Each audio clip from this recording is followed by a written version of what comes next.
الرحيم الحمد لله رب العالمين والصلاة والسلام على رسول الله. أولا waxaan u salaamayaa ummadda Soomaaliyeed meel kastoo ay jiraan dal iyo dibadba dal iyo daakhilba. salaan kadib waxaan ka tacsiyeenayaa dhibaatadii maanta dhacday shaqaaqadii maanta dhacday dadkii ku geeriyooday oo Soomaaliyeed. waxaan leeyahay inta dhimatay Allah u naxariisto inta dhaawacantayna Ilaahay subxaanahu wa ta'aala ha caafiyo. xaqiiqan waa wax nasiib darro ah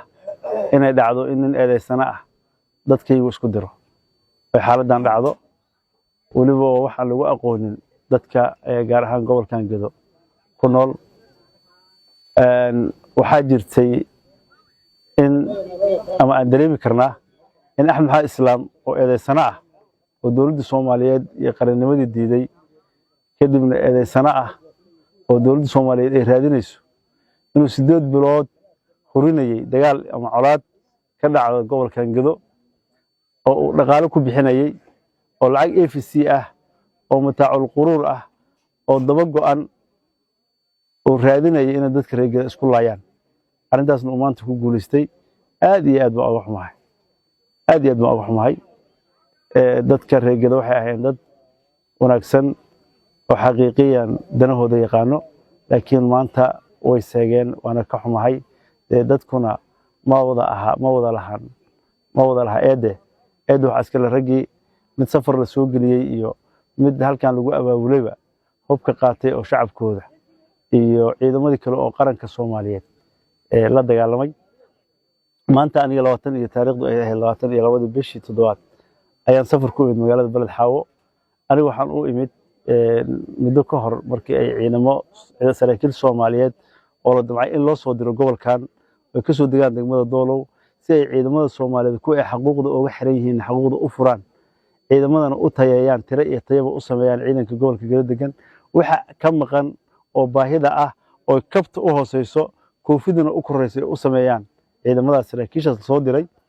oo wax kasto ciidan uu baahidiisa ahaa oo ku jira inay dhaqaalahooda iyo siday ku nool yihiin ay arkaan iyo tayo iyo tiraba la soo diray loo diiday inay ka soo degaan degmada Doolow. arrintaas oo ahayd arrin uu ka shaqeeyay Sanaad Axmed Maxamed Islaam oo adeegsaday dadkii la shaqeynayay ama mabda ahaan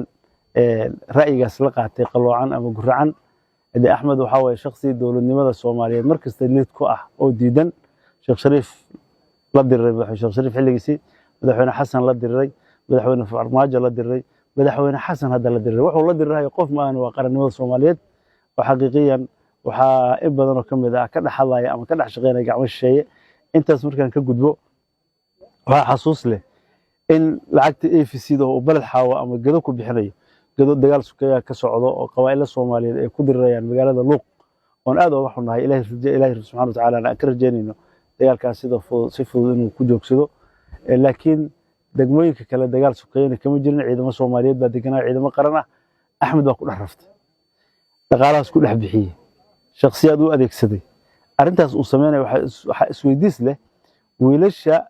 la joogo oo ciidanka ah oo reer Jubbaland waxay leedahay hoggaanka ka xunay ciidamo waxay leedahay xaqiiqiyan dhalinyaro Soomaaliyeed oo hamba ah oo Axmed uu afduub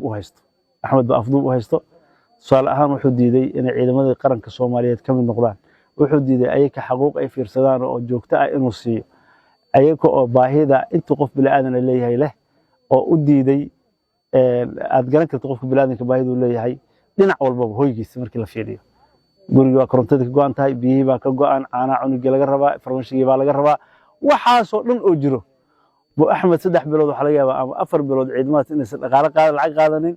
Balad Xaawona 8 bilood oo la soo dhaafay 25 markii bisha maraysa Axmed lacag AFC ah oo mataacul quruur aan ku tilmaamay ayuu soo diray. wuxuu ku guuleystay maanta inuu dagaal bixiyo. waxaan anigu la soo kulmay nasiib darro ayadoo ay xabad socoto baan soo degay. kadib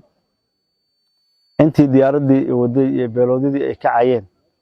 xabadii way sii socotay. waxaa dhacday in markii aan qiimeeyay xaaladda aan go'aansaday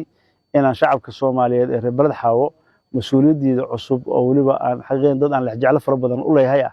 aan amar ku bixin ururkii aan dhex imid maanta aan dhaha dagaal gala. waxaan go'aansaday inaan dagaalkaas xakameeyo. xaqiiqan waan xakameeyay dee raggii xabadda ay ku dhacday oo isdifaacayay oo weerarka lagu ahaa na markii ay jaanis heleen aan dhaha ka baxo ka soo baxo xerada aan joogo iskugu imaaday ciidankii haddana ciidamadii Soomaaliyeed oo kala duwanaa ay halkan joogaan waxaa xusid mudan in rag markii amarka dagaal la bixiyay saraakiil ah 8 bilood wax tabanayay qaar ka mid ana askar ah wax tabanayay dhinaca kala jiray lacagtaas sirta wax ka qaadanayay in amar dagaal markii la bixiyay ay shacabkooda u naxeen askarteedu Soomaaliyeed inay la diriraan ay diideen Axmed iyo intii go'aankaas la qabtay dagaalba ay ku beenteeyeen waxa ka mid ah Deeq Cabdi Diiriye ama Deeqow saaxiibkay oo 8 bilood nimankaas aragti ahaan si aha